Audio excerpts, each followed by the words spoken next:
আমরা আমাদের আমাদের আমাদের কাজ হলো যে এটা যারা ব্যবস্থা নেবেন রাষ্ট্র যে এজেন্সিগুলোকে পুষছেন তাদেরকে জানানো, আমরা এটা তাদেরকে জানিয়েছি।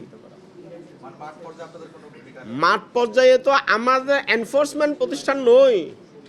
এনফোর্সমেন্টের জন্য ভোক্তা অধিকার সংরক্ষণ অধিদপ্তর আছে, বিআরটি আছে, সড়ক পরিবহন মন্ত্রণালয় আছে, বিভিন্ন জেলা প্রশাসকদের ভ্রাম্যমাণ আদালত আছে এবং মালিক সমিতির লোকজন আছে, শ্রমিক সমিতি সংগঠনের লোকজন আছে এবং সরকারের বিভিন্ন এজেন্সি আছে।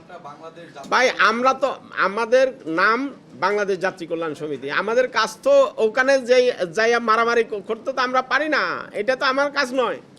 আমার কাজ আমার কোথায় ত্রুটি হচ্ছে, কোথায় বিচ্যুতি হচ্ছে, কোথায় বাড়তি বাড়া হচ্ছে, কোথায় মানুষ মারা যাচ্ছে, এটা সরকারকে জানানো, আমরা জানাবো, সরকারের এজেন্সিগুলো ব্যবস্থা নেবে।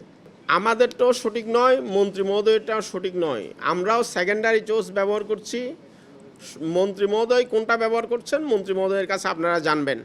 জাতিসংঘ বলছে আমরা নিহতের সংখ্যা যেটা বলছি এটার সঙ্গে বাস্তবের সাথে আকাশ পাতাল ফারাক আছে, আমি এই প্রতিবেদনে বলছি এই কথা।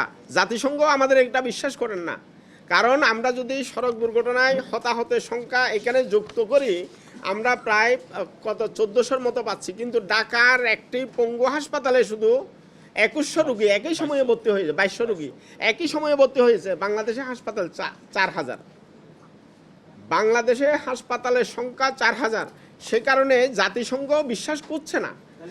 এখন আমরা এটা বলছি, আমরা এটা secondary source, news paper primary source নয়, প্রাথমিক উৎস নয়।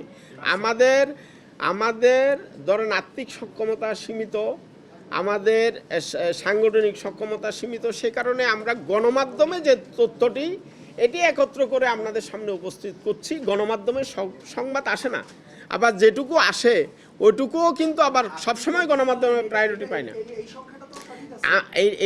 আমরা যেটুকু গণমাধ্যমে পেয়েছি আমরা এটুকু বলছি, বাস্তবে ঘটনা এর চেয়ে আরও কয়েক গুণ বেশি।